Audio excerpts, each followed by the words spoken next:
Alors, comment faire? Ça, c'est bien beau. Bon, maintenant, on a vu ce qui était le pire. Maintenant, comment faire? Comment transformer ça?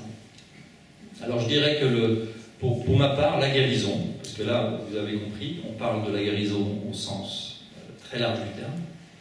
Et on ne parle pas seulement de la guérison au sens physique, ça c'est une dimension, mais on parle de la guérison au sens émotionnel, affectif, mental aussi, puisqu'on voit bien qu'on a des croyances qui viennent finalement parasiter quand même pas mal l'ensemble, et bien sûr de guérison donc spirituelle, donc liée, on va dire, à l'esprit.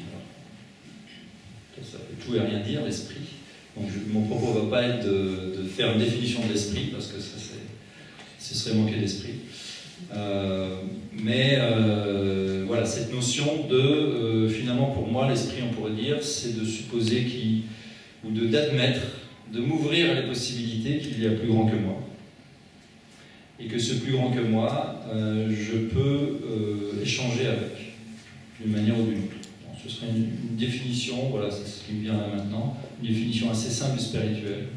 C'est de dire, il y a une dimension qui est plus vaste, y compris une dimension de moi-même, qui est plus vaste que ce que je crois être.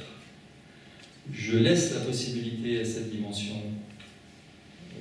je lui donne, comment dire, le bénéfice du doute. Je dis oui, peut-être, il y a une dimension de moi-même qui est bien plus grande. Et j'invite, ayant donné le bénéfice du doute, j'invite cette dimension à communiquer, à venir, je m'invite à la vivre aussi. Et donc,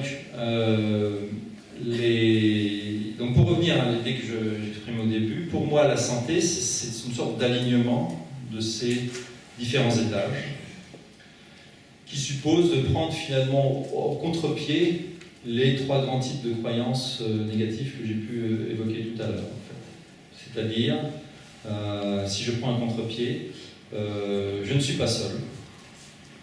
Et il y a toujours des ressources qui sont là, prêtes à m'aider. C'est une grande profession de... Je ne sais pas, c'est pas une profession de foi, c'est une inversion du regard. Vivre une expérience physique, ça vaut le coup.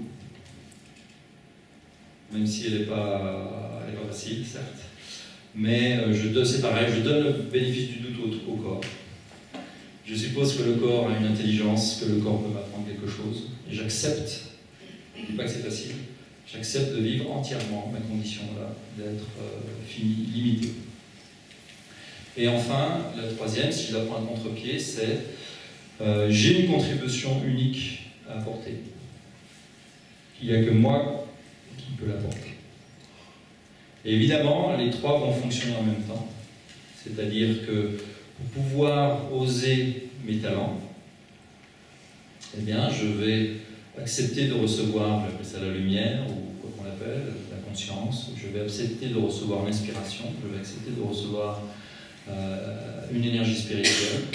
Et je vais le faire dans un corps physique, en acceptant aussi de me relier à de recevoir de l'énergie de la Terre, on va dire, dans certaines traditions, on va dire, ouais, on reçoit l'énergie de la Terre, mais c'est surtout, je vais utiliser ma force vitale, animale, la mettre au service d'une intention, on va dire, de contribution, okay, et je vais oser contribuer. Donc finalement, les gens que je peux voir dans les soins que je fais, au final, ça revient à ça. Ça revient à dire, ok, alors après, ce qui se passe, c'est qu'en général, quand je fais une lecture énergétique, je discute avec la personne, on voit très vite, effectivement, les croyances, les schémas, et comment ça s'est distribué dans le corps au niveau émotionnel et énergétique, finalement, et la personne comprend très vite. Parce que c'est sa réalité, c'est ce qu'elle vit. Hein, c'est juste d'autres mots qui sont mis sur son expérience, hein, c'est rien d'autre. Et après, il y a des soins énergétiques qui se font, et là, c'est pas moi qui fais, moi je laisse passer justement une énergie spirituelle. Je laisse passer quelque chose de la vie, en fait. Moi, je ne suis qu'un canal, je ne suis qu'un transmetteur. Et ça se fait. Et en général, qu'est-ce que ça fait? Si je tire des grandes leçons de mon expérience, ça va déjà décapsuler. D'accord? Donc si je me suis mis un bouchon ici, en supposant que j'étais tout seul, etc., ça va en général faire communiquer ici. C'est bête, hein, c'est tout simple. Hein. C'est comme si ici, j'enlevais le capot de l'antenne. Ouais, ici, j'ai des antennes. Et ici, j'ouvre. Je vais ouvrir au niveau de la Terre, c'est-à-dire je vais accepter l'énergie vitale, je vais accepter ma dimension animale. Et puis, à un moment donné, d'une manière ou d'une autre, et ça prend bien sûr des formes très très différentes en fonction de chacun, ça va être, ultimement, c'est quoi tes talents? Qu'est-ce que tu as envie de faire? Qu'est-ce qui te tient à cœur? Très vite, le cœur, c'est intéressant parce que le cœur est le siège du souhait fondamental, du désir d'offrir, du désir de partager, du désir de recevoir aussi, c'est très légitime de vouloir recevoir. Mais c'est vraiment, ultimement, et là on retrouve pas mal d'enseignements spirituels, il n'y a rien de culpabilisant là-dedans, parce qu'on a chacun de nous notre chemin à faire à travers cette aventure-là, mais c'est qu'as-tu fait de tes talents? Donc lié à la croyance, hein, est-ce que je mérite de vivre? Okay. Est-ce que je mérite le soutien de la Terre? Est-ce que je mérite de donner? Bah oui. On mérite de donner. On mérite de contribuer. Et ça, au niveau de la santé, c'est finalement, en tout cas dans mon expérience, dans mes observations, de mon expérience personnelle, c'est fondamental. À partir du moment où moi, dans mon aventure, j'ai pu me relier à mon souhait profond, moi j'appelle ça le souhait profond, c'est-à-dire, mais je rêve de quelle contribution? Alors après le rêve, c'est une forme, après il va falloir la mettre peut-être en pratique. Mais ici, tout de suite, c'est le flux d'énergie et le blocage, notamment le blocage au niveau du cœur, ça va tout de suite changer. J'ai eu une fois quelqu'un, c'était un médecin, il avait la tachycardie, hein, le cœur qui... Et alors il me parle de ça et de ça, et je lui dis, ben oui, mais il faut... Là c'est pareil, c'est souvent, le cœur te dit, mais c'est très métaphorique, c'est ça qui est extraordinaire, c'est que le message, on va dire, du corps, à travers moi, ce que je peux percevoir de l'énergie, en fait, les images que le corps m'envoie, sont très métaphoriques. Et en fait, je lui dis, bah oui, là, le cœur, il en a marre que tu lui imposes, alors toi, c'était ton mental, hein, les idées que tu as, toi, sur ta contribution, sur les choses à faire. Ton cœur, là, il en a marre que tu lui imposes des choses. Il est en train de te dire, attends, bouge pas, moi je vais te montrer, moi aussi, j'ai une forme de contrôle. D'accord? Et donc, il partait dans des arythmies, enfin, je ne sais pas si c'est le terme médical juste, il partait pour lui montrer, dire, attends, il y a une autre réalité.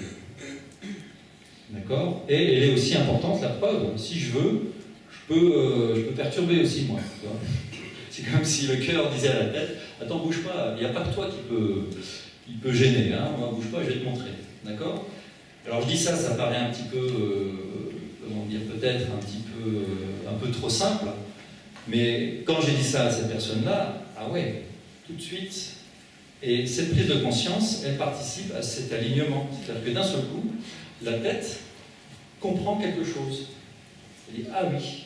Et là, ça s'ouvre. Et là, ça s'ouvre. Vous voyez, des fois, c'est pas beaucoup, finalement. Quand on est mûr. Quand on arrive au point, on se dit, bon, bah là... Alors l'idée, bien sûr, c'est pas d'arriver au point où on se dit, bon, bah là, il va falloir que je comprenne autre chose. Hein. Tout ce que j'ai pu essayer...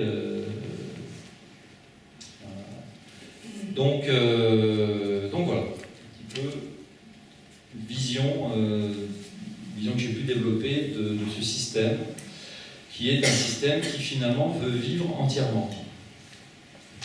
C'est un système qui dit, écoute là, tu as une émotion de colère par exemple, ou une tristesse que tu n'es jamais allé voir, ce serait quand même bien que tu aies jeté un coup d'œil, non pas pour te faire mal, mais en fait cette tristesse c'est un morceau de toi-même que tu laisses en jachère. Et souvent, ce que j'ai observé, à commencer par moi-même, c'est que dans ce qui nous paraît le plus difficile, ce qui nous paraît le plus lourd, il y a un talent qui est caché. Il y a une capacité d'aider, une capacité de contribuer qui est cachée. Et là, de nouveau, on est sur un paradoxe, c'est que en général, ce sont, ce que j'ai pu observer, notamment chez moi, ce sont les... Pourquoi, justement, je me serais coincé sur un de mes talents? C'est un peu paradoxal, en disant, bah ouais, mais si c'est un talent, donc c'est une force, et moi je le vis comme une faiblesse. Et d'ailleurs, je ne veux pas du tout le voir, et je ne veux pas en entendre parler, et je mets ça sur le tapis. Le problème, c'est que quand tu mets un truc sur le tapis, ça fait une bosse, et à chaque fois que tu passes, tu trébuches dessus, tu vois. Donc à un moment donné, bah, il faut quand même, d'une manière ou d'une autre, hein, je ne fais pas l'apologie de toutes les thérapies, etc., hein, mais d'une manière ou d'une autre, il faut quand même aller voir toute cette énergie de vie qui est enfermée là, et qui finalement, si je ne vais pas aller la voir, elle va retomber sur le corps, ou pire encore. Pire encore, ça veut dire quoi? C'est les accidents. Et vous avez devant vous un grand spécialiste des accidents, à un certain moment, pour vraiment comprendre et pour travailler sur cet alignement spirituel, mental, émotionnel, physique, pour faire circuler l'énergie de vie. Il m'a fallu 12, 13 fractures, traumatismes. Voilà. Donc vous avez devant vous un expert de comment je progresse en ayant un accident physique. Tomber sur la tête, tomber sur le cul, tomber sur le dos. J'ai à peu près tout essayé. Accident de moto, accident de cheval, accident d'arts martiaux, enfin voilà. Donc c'est pareil, l'idée c'est de ne pas aller nécessairement jusqu'à cette extrémité-là, mais finalement c'est les deux grandes voies physiques, on va dire, hein. Et je ne parle pas des difficultés de relationnel, etc., mais au niveau physique, les deux grandes voies, c'est voilà, la maladie, l'accident. Et donc, pourquoi dans un truc que je ne veux pas voir, il y aurait un talent? Pourquoi c'est justement là? Et c'est là toute l'image de l'alchimie, évidemment, d'aller rencontrer le plomb pour en faire de l'or. Donc ça, on va le retrouver dans tous les contes, la mythologie, la guerre des étoiles, il est obligé d'aller du côté obscur de la force. Donc voilà, hein, toutes les mythologies, c'est une histoire de... le héros part, tout fringant, son armure est rutilante, et après il se prend une bonne claque, et il est obligé vraiment d'aller dans l'humilité, il est obligé d'aller faire un bisou au crapaud, il est obligé d'aller dans la caverne du dragon, il est obligé, d'accord? Là on est vraiment sur toute la mythologie de tous les temps, c'est d'aller voir le truc qu'a priori on n'a pas envie de voir. Okay, alors pourquoi il faut... Merde, c'est quand même con. Pourquoi il faut aller dans le truc, justement, qui nous dérange le plus? Alors, j'ai ma petite théorie là-dessus. C'est que quelque part, dans ma conscience qui est bien plus large que ce que je crois, je sais que j'ai un talent. Je sais qu'ici, alors je ne sais pas là, hein, mais il y a quelque chose en moi qui soupçonne que là, il y a une force. D'accord? Il y a vraiment un cadeau pour le monde. Pour moi, bien sûr. Dès que j'offre quelque chose au monde, je l'offre à moi aussi. Moi, je fais partie du monde. Donc, il y a quelque chose en moi qui sait que là, il y a une force, il y a un talent, il y a un truc magique, on va dire, pour reprendre les termes de la mythologie. Il y a un truc magique. Eh bien, ce pressentiment d'une force, ici, je vais le mettre en espèce d'idéal inconscient et je vais me juger du haut de ce pressentiment. Je ne sais pas si c'est clair, c'est-à-dire que ce pressentiment d'une force à l'intérieur de moi devient une très grande exigence, finalement. Et au moment où je foire un truc dans ma vie, et Dieu sait si on en foire des trucs dans la vie, je vais me juger terriblement sur cet aspect-là. Je vais prendre un exemple, parce que c'est un peu théorique. Mon vœu fondamental, c'est pour ça que je fais des conférences ou des stages, choses comme ça, c'est vraiment d'aider. C'est le vœu de beaucoup de gens. Aider. Faire que mon expérience serve à d'autres. Faire que tout ce que j'ai pu traverser moi dans mes recherches et mon de mes dragons, je puisse voilà, le partager et ayant grandi dans une famille, bon, ça devient un peu personnel, mais bon, au moins c'est concret, ayant grandi dans une famille avec un petit frère qui était handicapé, j'ai au bout d'un moment réalisé que je me sentais terriblement coupable de ne pas avoir pu l'aider. Moi, le grand frère, je n'ai pas pu aider mon petit frère qui était handicapé, et pire encore, pire que je n'ai pas pu l'aider, je l'ai haï. Évidemment, parce que mon petit frère, il captait l'attention de mes parents, un petit frère handicapé dans notre famille, tout de suite, on s'occupe de lui, etc. Et les grands, c'est bon, maintenant toi t'es grand, grosso modo, hein, moi la croyance que j'ai, donc je reprends l'exemple le système de croyance, ma croyance c'était, bon toi t'es grand, donc tu ne demandes rien, t'as de la chance, regarde-toi, t'as tout ce qu'il faut, regarde ton petit frère, d'accord? Donc, en plus j'ai haï mon petit frère. Donc non seulement mon vœu fondamental, que je ne connaissais pas, d'accord? Parce que ça c'est inconscient au début. Mon vœu fondamental c'était, moi je veux aider les autres, je veux contribuer, je veux que la famille elle aille bien, et ça c'est le vœu de beaucoup d'enfants. Moi je veux que la famille elle aille bien, je veux que mes parents soient heureux, on veut quand on est petit que tout le monde soit heureux autour de nous, d'accord? Eh bien ce vœu qui est un vœu d'amour finalement, ok, il s'est mélangé chez moi en disant mais non, là maintenant je suis capable de le dire avec des mots, ça paraît simple comme ça, mais c'est tout un chemin de dire mais attends, au fond tu as un vœu d'amour et tu haïs ton petit frère. Et alors là je me suis mis dans un beau schéma d'ambiguïté, d'accord? Et pourtant je souffrais d'autant plus de quelque part d'en vouloir à mon frère que mon vœu était d'aider, vous voyez, espèce d'effet miroir. J'étais d'autant plus exigeant, et je m'en suis voulu d'autant plus que d'haïr mon frère, qu'au fond, je l'aimais. D'accord? Ça, c'est les ambiguïtés de l'être humain.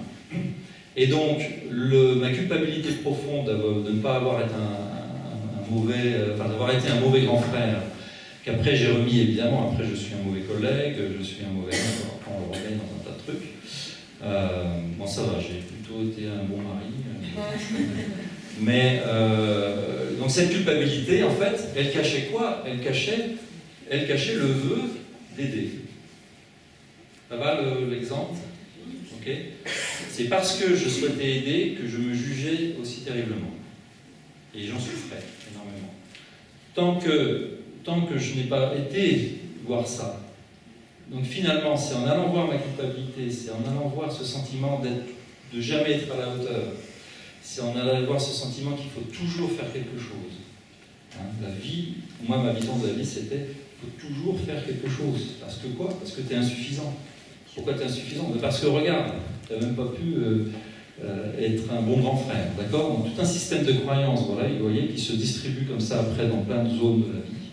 Eh bien, tant que je ne suis pas allé rencontrer ce sentiment de culpabilité, en allant le rencontrer, je me suis aperçu que derrière, vraiment au fond, il cachait un grande envie d'offrir de l'amour, tout simplement.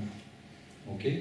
Et derrière, un talent, j'essaie d'être modeste, mais enfin une capacité, enfin voilà, mes capacités finalement de contribuer, d'une manière ou d'une autre, quelle que soit. Hein, d'accord? Et tant que je n'ai pas vu ça, je n'ai pas finalement libéré. Hein, dedans, il y avait énormément d'énergie vitale qui était coincée à ce niveau-là. D'accord? Et moi, après, ça s'est manifesté par des accidents, des trucs, et voilà, parce qu'il fallait aussi bien de temps en temps que je me punisse aussi des trucs. Okay? Donc voilà, un exemple qui montre que, pour moi, on est handicapé de nos talents. Tout simplement. Par un effet de miroir un peu bizarre, où d'autant plus que je peux faire quelque chose, et d'autant plus dur je suis avec moi.